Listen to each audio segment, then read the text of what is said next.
Assalamualaikum warahmatullahi wabarakatuh. Berjumpa kembali dengan saya Asep Irfan Helmi dalam channel Bilik Hukum Perdata. Semoga pada pertemuan kali ini semua sahabat Bilik Hukum Perdata semuanya dalam keadaan sehat walafiat dan dapat menjalankan aktivitasnya dengan baik. Sahabat Bilik Hukum Perdata semuanya, untuk pertemuan kali ini saya akan membahas terkait dengan alat bukti elektronik, melanjutkan pembahasan dari pertemuan-pertemuan sebelumnya terkait kekuatan dan batas minimal alat-alat bukti hukum acara perdata dan pemeriksaan setempat. Pada pertemuan yang lalu, kita sudah membahas sistem pembuktian hukum acara perdata, baik sistem hukum acara perdata maupun sistem hukum acara pidana pada mulanya menganut sistem pembuktian tertutup dan terbatas yang dibatasi oleh undang-undang. Alat bukti hukum acara perdata terdapat di dalam pasal 164 HIR, hanya terbatas pada 5 alat bukti, yaitu pertama alat bukti tertulis, kedua alat bukti saksi, ketiga alat bukti pengakuan, keempat alat bukti persangkaan, dan kelima alat bukti sumpah. Sedangkan alat bukti hukum acara pidana terdapat di dalam pasal 184 Undang-Undang Nomor 8 Tahun 1981 tentang hukum acara pidana. Hanya terbatas pada 5 alat bukti, yaitu pertama alat bukti keterangan saksi, kedua keterangan ahli, ketiga alat bukti surat, keempat alat bukti petunjuk, dan kelima alat bukti keterangan terdakwa. Perkembangan ilmu pengetahuan dan teknologi di kalangan masyarakat semakin pesat, sehingga sangat berpengaruh terhadap gaya hidup masyarakat. Pola dan tingkah laku kehidupan manusia yang semakin berkembang turut mempengaruhi aspek dalam lalu lintas hubungan keperdataan yang berlangsung hingga saat ini. Hal ini pula sangat mempengaruhi terhadap tatanan hukum nasional yang sudah berlaku. Di antaranya terhadap pembatasan alat bukti hukum acara yang sudah berlaku telah mengalami perluasan, sebagaimana telah dituangkan di dalam pasal 5 Undang-Undang Nomor 11 Tahun 2008 tentang informasi dan transaksi elektronik, di mana pasal tersebut telah memberikan perluasan terhadap alat-alat bukti yang telah berlaku dalam hukum acara, yakni dengan adanya alat bukti elektronik. Alat bukti elektronik ialah informasi elektronik dan dokumen elektronik yang memenuhi persyaratan formil dan persyaratan material yang diatur di dalam Undang-Undang Informasi dan Transaksi Elektronik. Informasi elektronik adalah satu atau sekumpulan data elektronik termasuk tetapi tidak terbatas pada tulisan, suara, kemudian gambar, kemudian peta, rancangan, foto, elektronik data interchange atau EDI, kemudian surat elektronik atau electronic mail, kemudian telegram, kemudian telex, kemudian telekopi atau sejenisnya, huruf, tanda, angka, kode akses, simbol, atau perforasi yang telah diolah yang memiliki arti atau dapat dipahami oleh orang yang mampu memahaminya. Sedangkan dokumen elektronik adalah setiap informasi elektronik yang dibuat, diteruskan, dikirimkan, kemudian diterima atau disimpan dalam bentuk analog, digital, elektromagnetik, optikal, atau sejenisnya yang dapat dilihat, ditampilkan, dan atau didengar melalui komputer atau sistem elektronik, termasuk tetapi tidak terbatas pada tulisan, suara, gambar, peta, rancangan, foto, atau sejenisnya, huruf, tanda, angka, kode akses, simbol, atau perforasi yang memiliki makna atau arti atau dapat dipahami oleh orang yang mampu memahaminya. Perbedaan dari informasi elektronik dan dokumen elektronik yaitu bahwa informasi elektronik adalah data yang terdapat di dalam dokumen elektronik, sedangkan dokumen elektronik adalah sebagai wadah dari data tersebut. Jadi keduanya tidak dapat dipisahkan. Makna perluasan alat bukti hukum acara bisa dimaknai dengan penambahan alat bukti yang sudah diatur di dalam hukum acara, yaitu penambahan informasi dan dokumen elektronik sebagai alat bukti, dan juga dapat dimaknai memperluas cakupan alat bukti yang telah diatur di dalam hukum acara. Misalnya, hasil cetak data elektronik menjadi perluasan dari alat bukti tertulis. Bagaimana agar bukti elektronik tersebut menjadi alat bukti yang sah? Maka kita harus mengetahui syarat formil, syarat material, dan batas minimal pembuktiannya, sehingga kita mengetahui kekuatan alat bukti elektronik.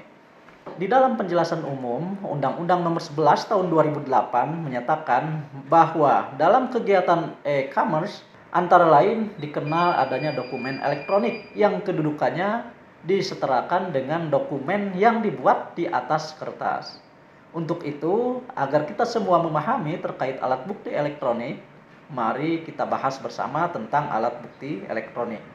Namun sebelumnya, untuk para sahabat yang baru bergabung dengan channel saya, jangan lupa untuk like, subscribe, share, dan komennya. Assalamualaikum warahmatullahi wabarakatuh. Sahabat Belik Hukum Perdata semuanya, bahwa alat bukti elektronik terdiri dari 3 jenis alat bukti, yaitu yang pertama adalah informasi elektronik. Informasi elektronik adalah satu atau sekumpulan data elektronik, termasuk tetapi tidak terbatas pada tulisan, suara, gambar, peta, rancangan, foto, kemudian elektronik data interchange atau EDI, kemudian surat elektronik atau electronic mail, kemudian telegram, kemudian select, telekopi atau sejenisnya, kemudian huruf, tanda, angka, kemudian kode akses, kemudian simbol atau perforasi yang telah diolah yang memiliki arti atau dapat dipahami oleh orang yang mampu memahaminya. Kemudian yang kedua yaitu dokumen elektronik.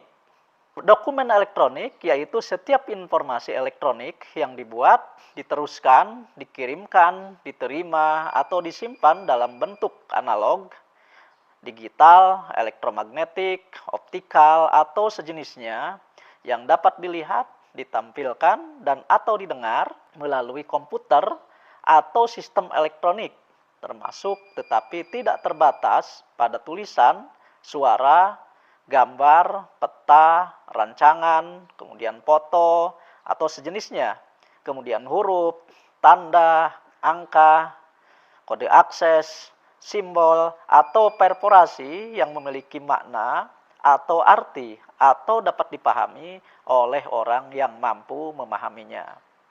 Kemudian alat bukti elektronik yang ketiga yaitu hasil cetak informasi elektronik dan dokumen elektronik. Sahabat Belik Hukum Perdata semuanya, untuk mengetahui kekuatan alat bukti elektronik tersebut, maka kita harus mengetahui syarat-syarat dan batas minimal alat bukti elektronik tersebut. Sehingga kita akan mengetahui kekuatan alat bukti elektronik. Pertama yang harus kita ketahui yaitu adalah syarat formil, kemudian yang kedua yaitu syarat material, kemudian yang ketiga yaitu batas minimal alat bukti. Sehingga dengan mengetahui syarat formil dan syarat material serta batas minimal, kita akan mengetahui kekuatan alat bukti elektronik. Yang pertama, bahwa syarat formil alat bukti elektronik terdapat di dalam pasal 5 ayat 4 Undang-Undang Informasi Transaksi Elektronik, yaitu pertama bahwa alat bukti tersebut bukan dokumen atau surat yang diharuskan tertulis oleh undang-undang. Kemudian yang kedua, bahwa bukti elektronik tersebut harus diperoleh dengan cara yang sah. Kemudian syarat material alat bukti elektronik terdapat di dalam pasal 6, pasal 15, pasal 16 Undang-Undang Informasi dan Transaksi Elektronik, yang pada intinya dari pasal-pasal tersebut bahwa informasi dan dokumen elektronik harus dijamin keotentikannya, dijamin keutuhannya, dan dijamin ketersediaannya. Maka untuk menjamin terpenuhinya persyaratan material tersebut dibutuhkan adanya uji digital forensik.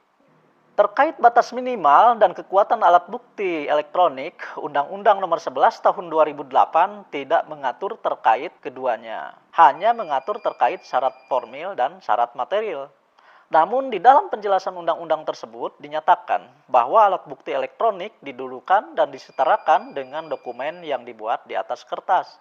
Sedangkan dokumen yang dibuat di atas kertas dalam alat bukti hukum acara pidana dikenal dengan alat bukti surat. Sedangkan dalam hukum acara perdata dikenal dengan alat bukti tertulis. di mana alat bukti tertulis ini terdapat 3 jenis alat bukti, yaitu akta otentik, akta di bawah tangan, dan surat biasa. Disinilah kita melihat bahwa Undang-Undang Nomor 11 Tahun 2008 tidak memberikan kejelasan terkait batas minimal dan kekuatan alat bukti elektronik. Terlebih pada alat bukti yang tidak dapat disetarakan dengan dokumen yang dibuat di atas kertas, seperti foto, kemudian video, kemudian suara.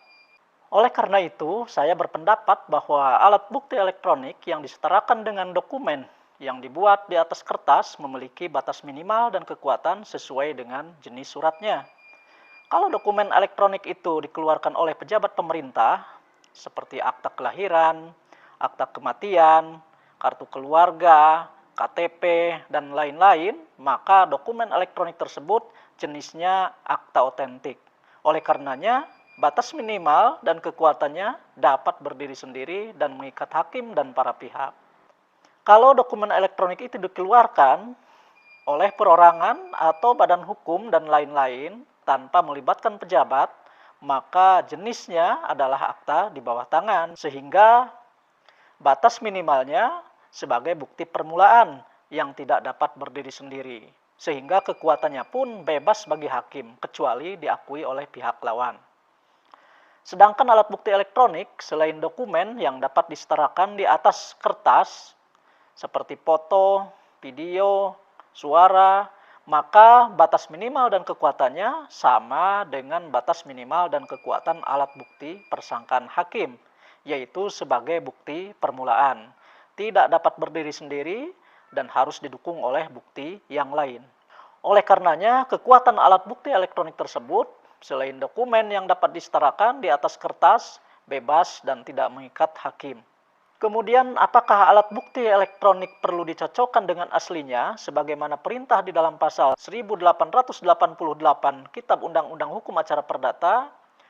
Maka berdasarkan pasal 6 Undang-Undang Nomor 11 Tahun 2008, alat bukti tersebut tidak perlu lagi dicocokkan dengan aslinya karena informasi yang asli dengan salinannya tidak relevan lagi untuk dibedakan.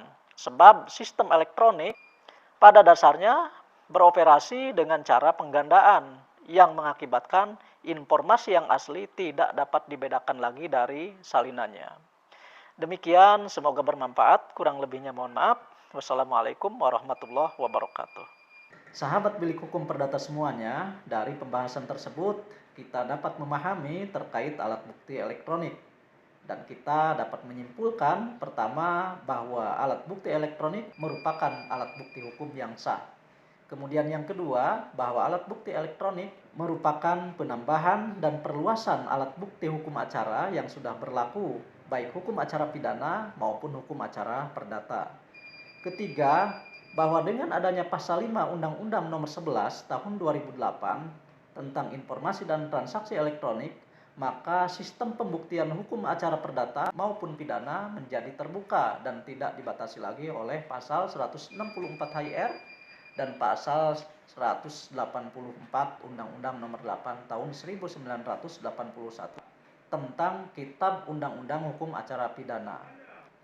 Dan keempat, bahwa Undang-Undang Nomor 11 Tahun 2008 tentang Informasi dan Transaksi Elektronik mengatur syarat-syarat bukti elektronik, tetapi tidak mengatur terkait batas minimal dan kekuatan alat bukti tersebut. Demikian, semoga bermanfaat. Kurang lebihnya mohon maaf. Wassalamualaikum warahmatullahi wabarakatuh.